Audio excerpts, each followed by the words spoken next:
Our top focus at 6. India has sharply reacted to Pakistan Prime Minister Nawaz Sharif's address to the United Nations General Assembly, in which he raised the Kashmir bogey once again and said that non-resolution of the Kashmir issue reflects failure of the UN body. In a highly India-centric speech, Nawaz even proposed a 4-point formula for Kashmir, which includes demilitarization of the region and conditional withdrawal of forces from Siachen. India's strong official response in the UN says, regrettable that Pakistan has once again chosen UN to distort reality. Pakistan is a victim of its own policies of breeding and sponsoring terrorists. It was also stated that J&K is under foreign occupation. It is, except that the occupier is Pakistan. China-Pak economic corridor passes through Indian territory illegally occupied by Pakistan. The Kashmir issue has been unresolved because Pakistan has chosen to disregard its commitments.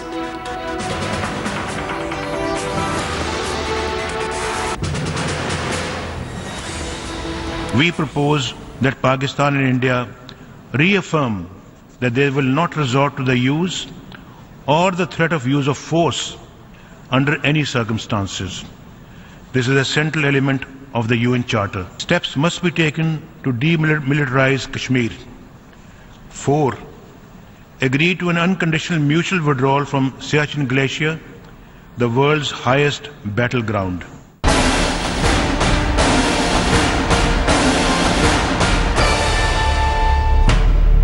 Muslims are suffering across the world. Palestinians and Kashmiris oppressed by foreign occupation, persecuted minorities, and the discrimination against Muslim refugees fleeing persecution or war. The international community must redress these injustices against the Muslim people.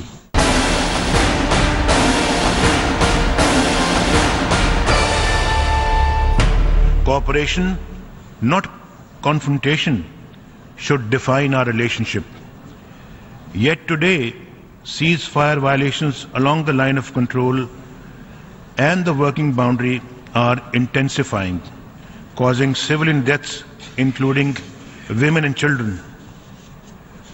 Wisdom dictates that our immediate neighbor refrains from fomenting instability in Pakistan.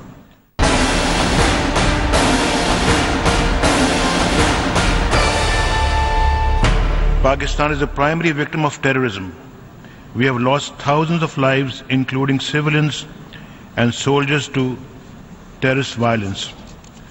The blood that has been shed, including that of our innocent children, has reinforced our resolve to eliminate this scourge from our society.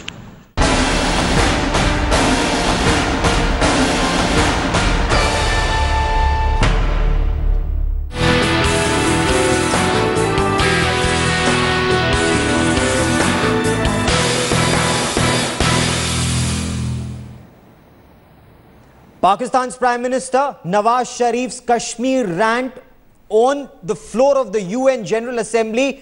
Is that good for peace between India and Pakistan? You also saw India's swift response to that. Joining me on the broadcast is Major General Athar Abbas. General Abbas was with Pakistan Army at the ISPR. Also with me is Ambassador G. Parthasarathi, India's former High Commissioner to Pakistan. Ambassador Parthasarathi, first question, you heard Nawaz Sharif's 4 points at the UN. What do they mean? Is this a peace initiative? Demilitarize Kashmir, get out of Siachen, nuclear CBMs that he's suggesting? Look, I have been observing this since 1965, when Ayub said he would keep this alive in the UN. Of course, that ended with the signing of the Simla Agreement, but this... Tashkent and then Simla in 71. Tashkent was neither here nor there, but certainly Simla. And thereafter, this is a yearly drama which Pakistan stages in the UN. I don't take it seriously. But as for Nawaz's 4-point proposals, let me go step by step. His first proposal is to formalize the 2003 understanding on a ceasefire, and to have the UN monitoring group to monitor it.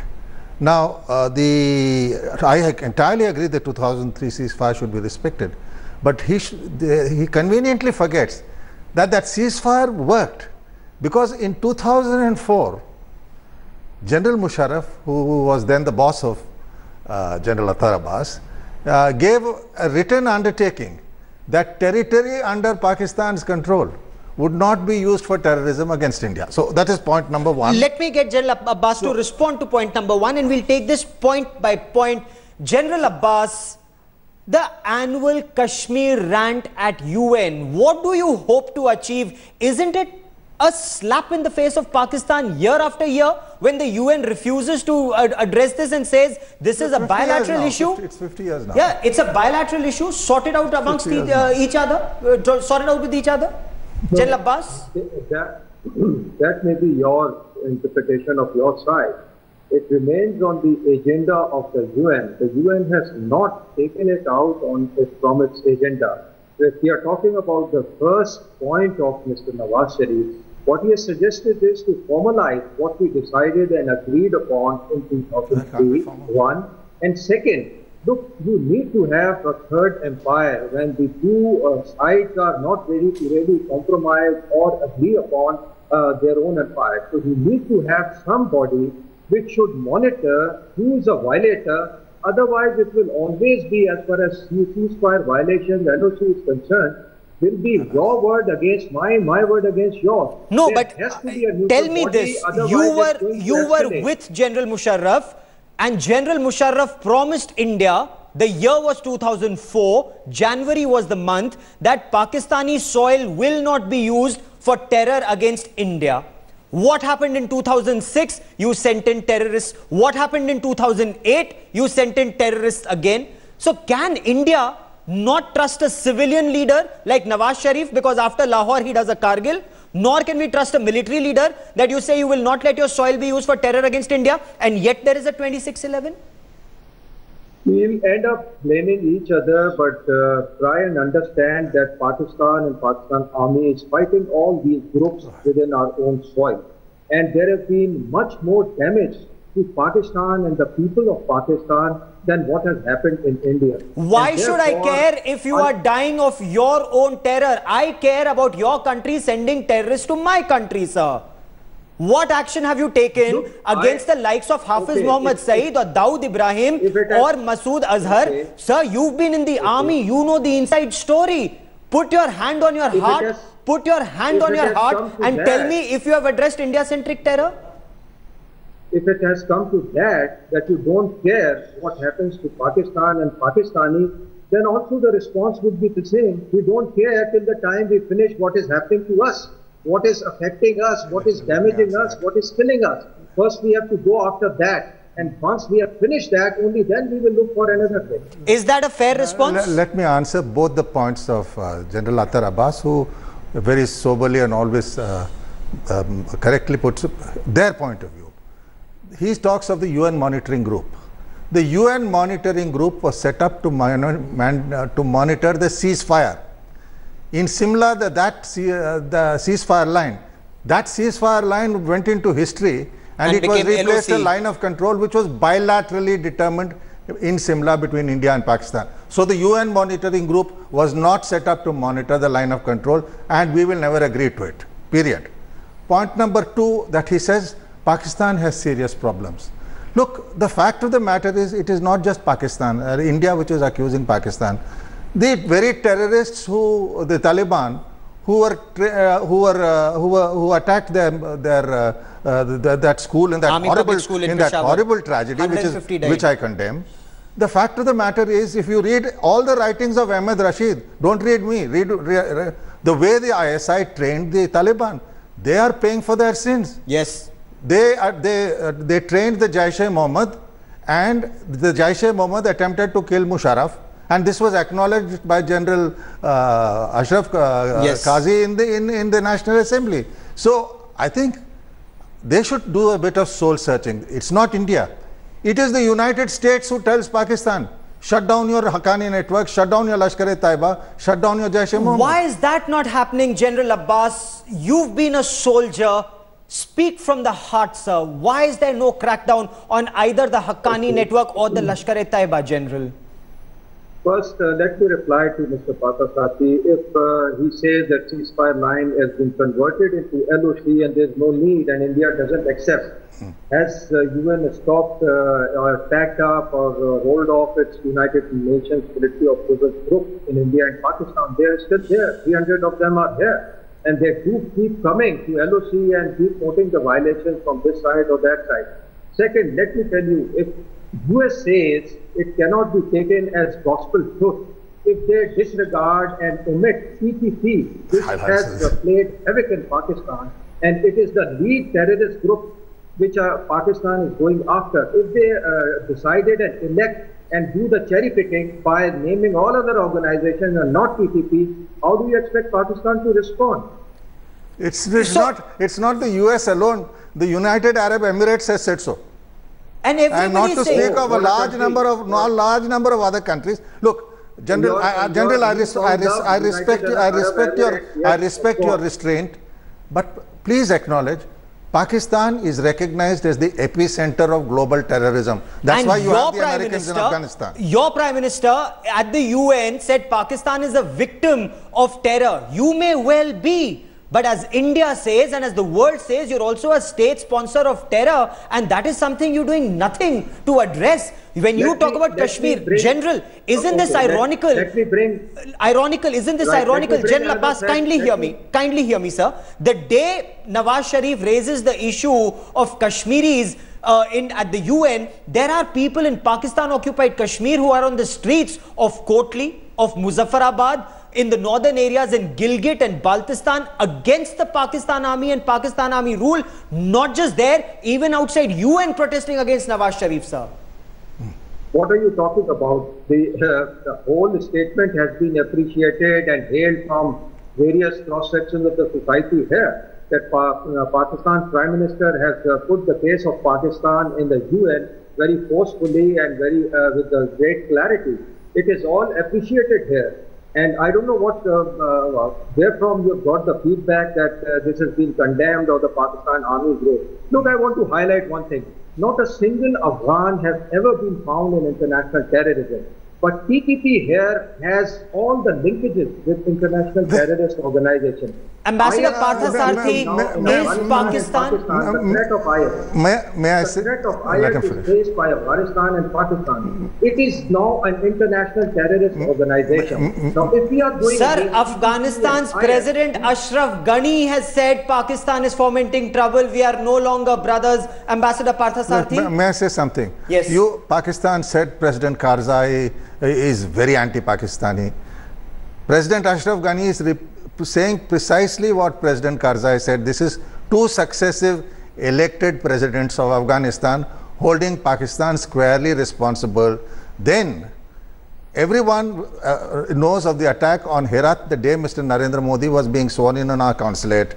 They were Lashkar-e-Taiba. The Americans and the Afghans have confirmed that. You will continue to deny it, and fair enough. I understand why you have to deny it. No, but the fact of the matter is, General, I think you must acknowledge that Pakistan has built up this reputation, rightly or wrongly, of being a state sponsor of terror. And now, was Nawaz Sharif under the pressure of the other Sharif, General Abbas? Is he under pressure to keep General Raheel Sharif happy, and that is why this Kashmir rant at the UN?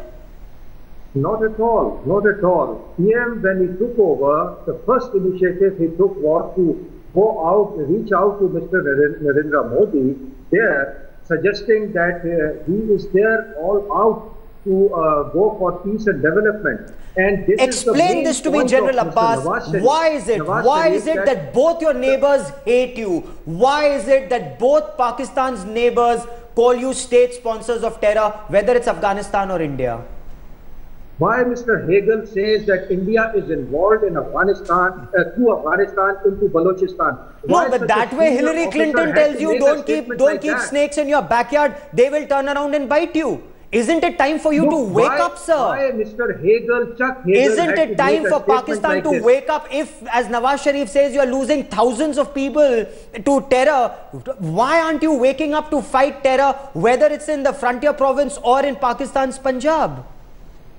Are we waiting to fight the terror, or we are already fighting the terror? We have Very selectively, not the Haqqani network. Not the Haqqani network. From the tribal areas, they're all out from the our borderland and that.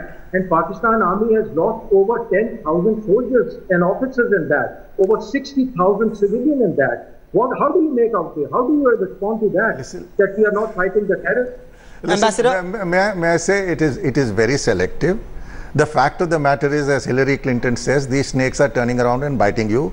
It was Hakimullah Masood who said that not too long ago, that he will launch terrorist strikes on India. And I think, if I may say, one of your predecessors, General, pretty much welcomed that. What should Sushma Swaraj?